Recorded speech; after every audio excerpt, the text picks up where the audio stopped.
Tonight, we're gonna be doing a reverse seared tomahawk ribeye. Some people don't call it a tomahawk because the bone's not long enough, but the bone has been scraped. It's pretty large, whatever. It's still a ribeye, still has the bone on it, but it's not a cowboy cut because the bone's way too big for that. But we're gonna be doing reverse sear right here on the kettle with some Mallory grates, and we're gonna be using some Royal Oak charcoal, and then we're gonna use Jealous Devil wood chunks that are the whiskey barrel. We love those. And my wife has seasoned it up. She does a great job seasoning, so this is kind of a team effort. But yeah, we're gonna walk through the steps. First, we're bringing it up to temp. We're gonna let it cook at roughly 225, let it smoke for quite a while. It usually takes about an hour to get it where I like. And then we'll sear it off real hard on these Mallory grates. But check out these grates real quick. Look at those grates, guys. Those grates just look amazing. I'm gonna spray this side down a little bit so the seasoning doesn't stick while it's cooking. But right now, these coals are just getting hot to where we want them. And then once everything is there, we're gonna be ready to go. We're gonna throw the steak on. So stay with us. We're gonna season this with a wild mushroom rub. We are seasoning it with Heath Riles Garlics Jalapeño, and then we also have a Pecanerry rub by Whiskey Bent Barbecue. So once we throw the steak on, we'll show you that step. We're gonna lay it with the fat cap towards the fire so it'll render a little bit better. And just let it burn. As you see, we got one little chunk of wood, small fire, but we're gonna let this thing ride. The dome said it was about 250, 275 on the fire side, so it's probably about 25, maybe 50 degrees cooler on this side, and it's cold outside, so I'm not worried about the temp. It'll stay right there, and we're gonna let it ride. We're gonna come back in about 30 minutes, check it out, but we'll keep watching. All right, guys, we are back. So our tomahawk has been on roughly, I would say 45 minutes to an hour, and we're gonna take it off right now. Oh yeah, so take a look at it. I flipped it part of the way through, but it's still got some great color on it. But we're gonna let that sit back here for a few minutes, and we're gonna let these coals get really hot because we want this cast iron to just sear it off really well, because we do have a little bit of sugar on there, and in one of the rubs, that Pecanerry we were talking about, and we like the crust that it's gonna give on it. But once again, we're using Royal Oak, just regular charcoal briquettes, and we still have some wood chunks in here. They're gonna flame up a little bit, and let's just check our temp, see where we're at, because even if we sear off and we have a good sear, so we're at 101, yeah, right at 101. So we're gonna sear both sides really hard. And we've also got some duck fat mixed with some seasonings, the same seasonings that we used on the steak. And usually that duck fat just gives just another layer of flavor. I mean, it's phenomenal. So try it sometime, whatever you're gonna do. But we're gonna close these down. We're gonna let this get piping hot. I tend to put a little oil on here too. Let it burn off a little bit so it won't stick. But these grates are gonna get nice and hot. And again, these are Mallory grates. They swivel on both sides so they hinge. And we also, down inside, we have a divider wall that you can't see it, but we have a divider wall that's also by Mallory that is stainless steel. And it is just something that my wife got me last year. It's great to use. And now it makes this joker heavy, but it will do the trick. So, but we're gonna let this thing get up to temp. We're gonna let this get really nice and hot. And when we come back, we're gonna sear off this steak. We're gonna let it rest, and then we got a compound butter we're gonna use. Stay with us. Okay guys, we are back. So our grates are up to temp. We're right where we want them. We use a little IR gun that we got from ThermalWorks. It's saying that our grates are about 750 degrees, so I think it's gonna be fine. But we're gonna take this, and we basted this a little bit with some of this duck fat and seasoning. And we're gonna put it down on here.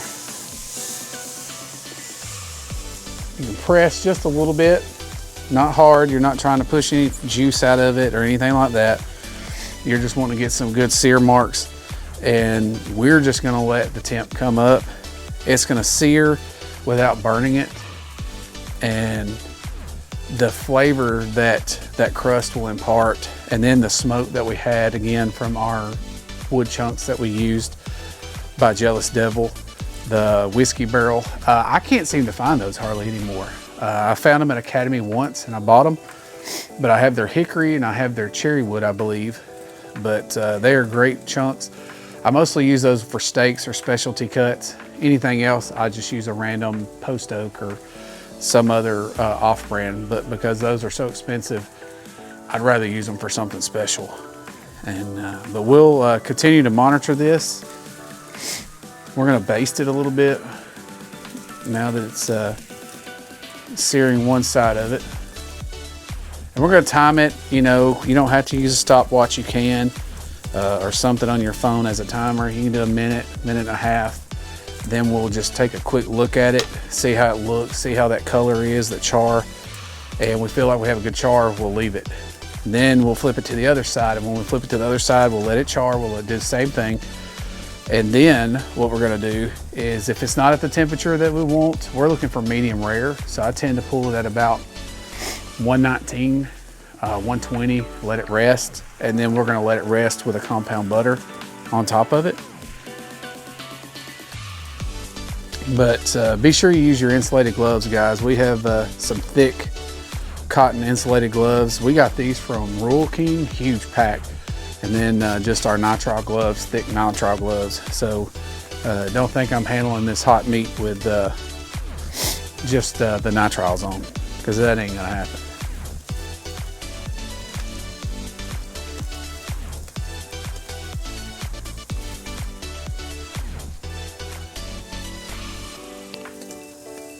All right, we're gonna take a look at this. A nice char on that side. One of our strings burning off, we'll pull those off. We don't really need those anymore. Just lay them on our cutting board over there. Now this crust might be too much for some people, but that's really just that sugar caramelizing. But we like it like that. We've always liked the flavor it gives. And even when you go back and start basting it again, it kind of softens up that crust. And after it rests, some of that moisture kind of helps with softening it up. But the flavor and the crunch, that bark that it gives is just amazing. A lot of people say, oh, that's burnt, that's burnt. Once again, that char, anybody that knows steaks, anybody that knows barbecue, something may look like it might be burnt, but it's not. So that duck fat, as you see, is flaming up big time. It always flames up really big. We also use the spray duck fat, which that can flame up time to time. But watch that fat on here, it'll flame up too.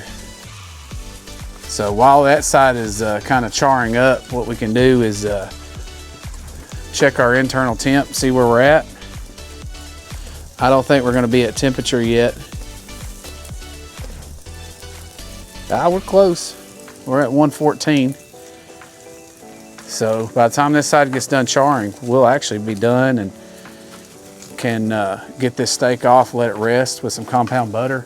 And then once it rests, we're gonna go inside and we're gonna slice this thing up. We've got some company. And we just had some quick potatoes tonight, so we'll see how it goes.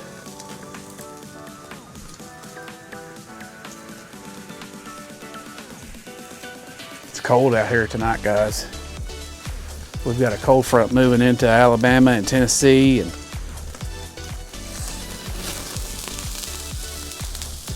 there you go. All right. We're gonna lay this thing on the cutting board. Actually, we're gonna lay it right here.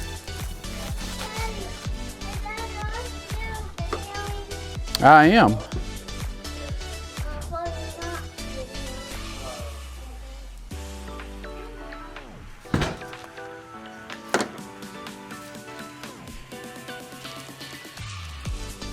So as you see, we got a nice good char on it. Still not up to temperature. So what we're gonna do is we're gonna sit it there to the back. We're gonna throw the lid back on it. Let it come up to temperature slowly. And this should only be just a few more minutes because this grill is piping hot. And then once we put it on the cutting board and throw the butter on it, we should be good to go. But we'll see you inside once we go to cut it and after it's rested. We're back. We've got our compound butter on here that Trish has mixed up. It's been resting long enough for us because we're ready to eat.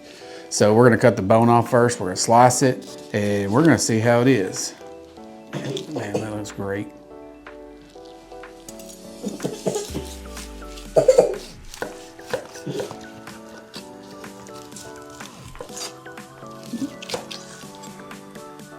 My favorite part. Pitmaster privilege right there, guys. So I always like to slice in the middle just to see how it looks. Looks great. Right where we want it. As you see, pretty much pink to pink. A little more on this side, a little more done, but looks great. We're gonna slice it up.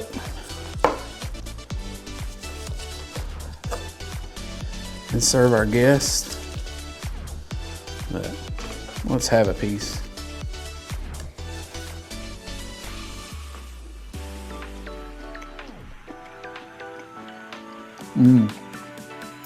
Oh wow. So I love the flavor of the beef. It really shines, but when she puts on that wild mushroom rub as a base, it just kind of beefs it up a little bit more. And then that garlic jalapeno slowly kicks in. And once again, guys, I know this looks like it's burnt, but all that is crust from that sugar, from that pecanery rub. It's nice, it's tender, the fat is rendered down is what you want. That's why I reverse sear these once again. And let's just walk through it. We used our royal oak charcoal. We laid down a base of it, got it lit in the corner, and we added one little chunk of the Jealous Devil whiskey barrel chunk.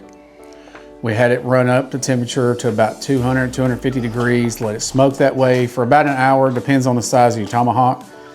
And once it's up to temperature, take it off, get your fire hot, sear it off. You can use beef tallow, duck fat, whatever you want. We basted it with duck fat and seasoning and let it rest. And as you see, great steak, great flavor. See you guys next time.